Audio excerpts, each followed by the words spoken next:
there's a very powerful statement made by the Sri Lankan Prime Minister on January 16, 2016. I regret to inform you that the very large number of people in the lists of missing people are not among the living anymore. I don't know what happened to them. Now, that's the kind of juxtaposition that we have to now deal with when we talk about looking at the Office of the Missing Persons. For one,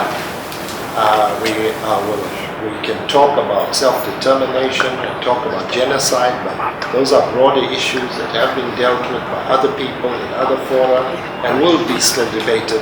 But for today, we would like to just look at this particular structure for what it's worth. Is it another promissory note that has no value that the Sri Lankan government is putting out on the table? Those are the questions that we would have to ask as well. And there are people here who would probably also testify to that. But with those very long words and my own views on that topic, I would like to ask Andrew to just lead us into the session with his thoughts and his experience on this particular topic. Thank you very much, Andrew. British lawyers, 2 American lawyers, including myself, an Indian lawyer as well, an Indian judge rather. I believe this is the third opportunity we've had to address Human Rights Council. The first session was in March of this year, and that was Mr. Peter Haynes. Just to give you a brief rundown of his assessment then, and I'll keep that very short, but that was shortly after we started our work and not too long after the resolution of October. And in a word, or in a phrase rather, his assessment was essentially the opposite of too much too soon, not enough, and not soon enough. 3 months later, we revisited the progress. This time it was Jeffrey Robertson, Heather Ryan, my colleagues as well. And in fact, very little had happened again. In fact, almost nothing had happened at that point.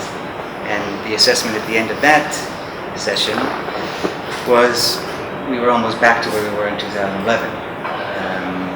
So it was not very promising. So here we are, about a year into the process, into the transitional justice agenda process, culminating from the resolution. And I'm sorry to say, or well, I should say, there hasn't been much in the way of progress. Certainly not when it comes to the question of international justice mechanisms. In that sense, in fact, it's worse than no progress rather. I mean, what we've heard from the government is no interest in convening international assistance to a transitional justice process, a judicial process. Very strong statements from the current government about international assistance, which have been repeated time and again. So unfortunately, on that score, there's not much to add in terms of what's happened. Very little has happened. Almost nothing has happened.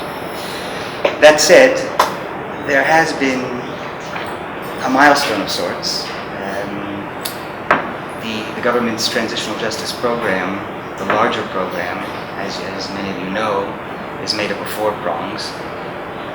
One of these has been the creation of a so-called Office of Missing Persons. So we actually have seen some progress on that front. Legislation has been passed recently. Of course, it's just legislation at this stage, so it remains to be seen what, if anything, is going to happen there. So I've been asked to focus on that particular issue. And I'd just like to start with a bit of an outline of where I'm going to go. I mean, let's go back to May of this year. There was a report put out by the International Crisis Group, which was an excellent report, a very strong report, very comprehensive. And in that report, They had this to say: if the government is serious about its transitional justice commitments, which at that point, 9 months after the Human Rights Council resolution, many Sri Lankans are increasingly in doubt. What's needed is an integrated, politically realistic plan and a timetable for building public support step by step. So as I said, as a relative newcomer to the map, the first question I asked myself, is there such a plan? Is there a master plan? I haven't seen it. I don't suppose anyone in this room has seen it. It's not entirely clear that it exists. This put me in mind of an old song from 1967. I don't know if any of you are familiar with it, it's for what it's worth. And the opening lines of that song go like this: there's something happening here, but what it is ain't exactly clear. And obviously that's not proper English, but I think that pretty much sums up where we stand. Things are happening, map legislation has been passed, but in terms of just about everything else, every other aspect of the agenda, we've got a lack of clarity. Clear as mud, so to speak. So, what has happened in the last year? And is this adoption of the Office of Missing Persons Act a step in the right direction? Now, it's impossible to talk about the map, the OMP in isolation. So let's look back on what's happened since Resolution 31.